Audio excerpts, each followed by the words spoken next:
Imaginez un monde avant les rayons X, avant que nous sachions que les atomes renfermaient une énergie incroyable. C'était notre monde à la fin des années 1800.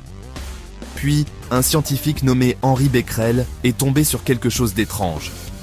Il a découvert que les sels d'uranium pouvaient voiler des plaques photographiques, même dans l'obscurité. Cette énergie mystérieuse, invisible à l'œil nu, a été baptisée radioactivité. C'était une découverte révolutionnaire, suggérant un monde caché d'activité atomique. Le monde était en ébullition. Que sont ces rayons invisibles? D'où viennent-ils? La découverte de Becquerel a ouvert une boîte de Pandore pour la recherche scientifique. Il ne se doutait pas que cela changerait à jamais notre compréhension de l'univers et notre place en son sein. La quête pour percer les secrets de la radioactivité avait commencé. Pour comprendre la radioactivité, nous devons voyager à l'intérieur de l'atome. Les atomes sont les briques élémentaires de tout ce qui nous entoure.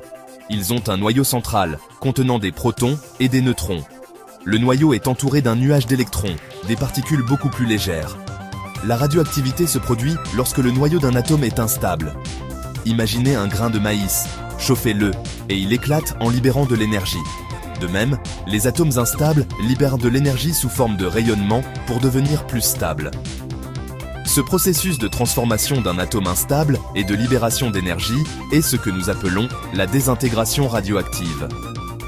C'est un phénomène naturel qui se produit tout autour de nous, même à l'intérieur de notre propre corps. La désintégration radioactive ne libère pas seulement de l'énergie, elle libère aussi des particules. Il existe 3 principaux types de rayonnement, alpha, bêta et gamma. Chacun possède des propriétés et un pouvoir de pénétration différent. Les particules alpha sont comme de minuscules balles, composées de 2 protons et de 2 neutrons. Elles sont lourdes et lentes, facilement arrêtées par une feuille de papier. Les particules bêta sont comme de minuscules électrons, plus légères et plus rapides que les alphas. Elles peuvent pénétrer plus loin, arrêtées par une feuille d'aluminium. Les rayons gamma sont de l'énergie pure, comme la lumière, mais beaucoup plus puissants. Ils sont les plus pénétrants, nécessitant du plomb épais ou du béton pour les arrêter. Aucune histoire de la radioactivité n'est complète sans mentionner Marie Curie. Physicienne et chimiste polonaise, elle a consacré sa vie à l'étude de ce phénomène mystérieux. Avec son mari, Pierre Curie, elle a fait des découvertes révolutionnaires. Marie Curie a découvert 2 nouveaux éléments radioactifs, le polonium et le radium. Ces recherches ne portaient pas seulement sur la découverte, il s'agissait de comprendre la nature même de la radioactivité. Elle a ouvert la voie à son utilisation en médecine et dans d'autres domaines. Tragiquement, le dévouement de Curie a eu un prix.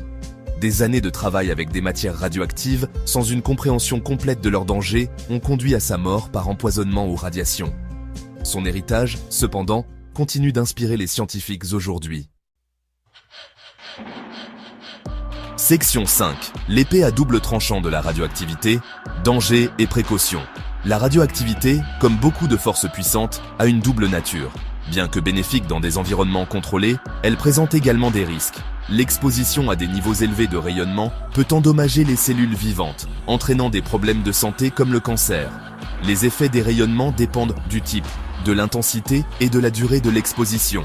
Les particules alpha sont nocives si elles sont ingérées ou inhalées, tandis que les rayons gamma représentent une plus grande menace externe en raison de leur pouvoir de pénétration.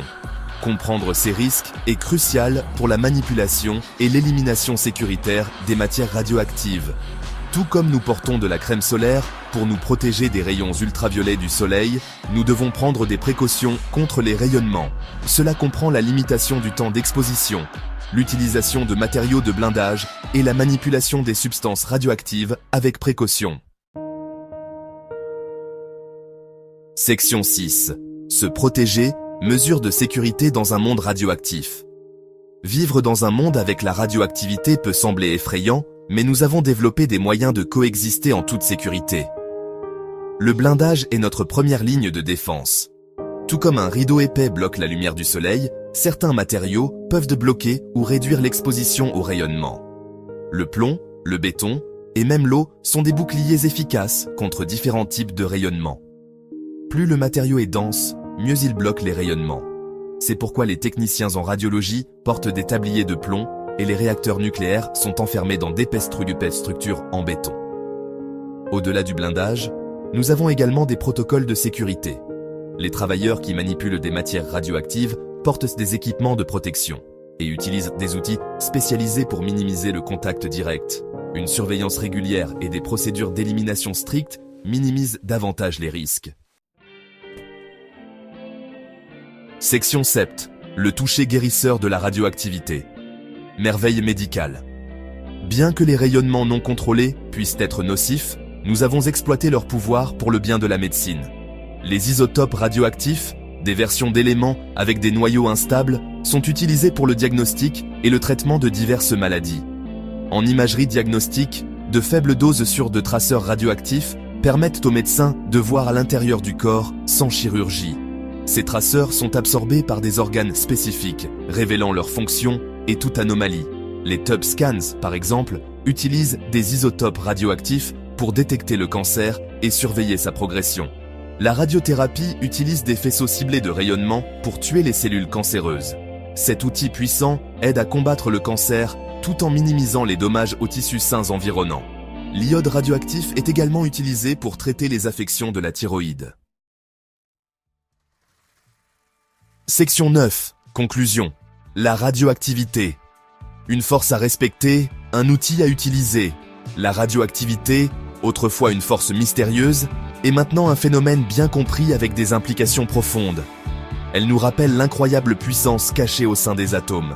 Une puissance qui peut être à la fois bénéfique et destructrice. En comprenant la nature de la radioactivité, ses risques et son potentiel, nous pouvons exploiter son pouvoir de manière responsable.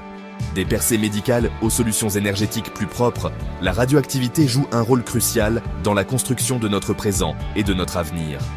C'est un témoignage de l'ingéniosité humaine, de notre capacité à percer les secrets de l'univers et à les transformer en outils pour le progrès.